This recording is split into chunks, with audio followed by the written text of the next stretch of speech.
Hi friends. Black box అనేది ప్రతి commercial విమానంలో తప్పనిసరిగా ఉండే ఒక రికార్డింగ్ పరికరము.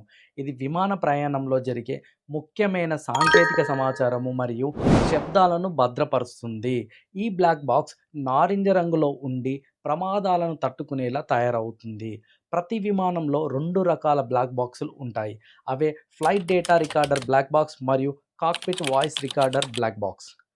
ఫ్లైట్ డేటా రికార్డర్ అనే బ్లాక్ బాక్స్ ఫ్లైట్ వేగం, ఎత్తు, ఇంజన్ పనితీరు, నియంత్రణల కదలికలు వంటి వివరాలను నమోదు చేస్తుంది.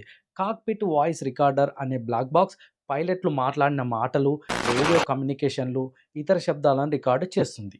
ప్రమాదం జరిగిన వెంటనే దర్యాప్తు బృందం బ్లాక్ బాక్స్ కోసం వెతకడం ప్రారంభిస్తారు. దొరికిన తర్వాత బ్లాక్ బాక్స్ను ప్రత్యేక ల్యాబ్కు పంపించి డేటాను డీకోడ్ చేస్తారు. ఈ ప్రక్రియ పూర్తి అవ్వడానికి కొన్ని రోజులు లేదా వారాలు పట్టొచ్చు. బ్లాక్ బాక్స్ డేటా ఆధారంగా విమానంలో ఏం జరిగిందో పైలట్ నిర్ణయాలు, సాంకేతిక లోపాలు స్పష్టంగా తెలుస్తాయి. విమాన ప్రమాదం జరిగిన తర్వాత దర్యాప్తు చేయడానికి బ్లాక్ బాక్స్ అత్యంత కీలకంగా మారుతుందనే చెప్పాలి. సో ఫ్రెండ్స్, ఇది బ్లాక్ బాక్స్ గురించి. Thanks for watching. మరెన్నో ఇంట్రెస్టింగ్ వీడియోస్ కోసం మా ఛానల్ని సబ్స్క్రైబ్ చేసుకోవడం మర్చిపోవద్దు.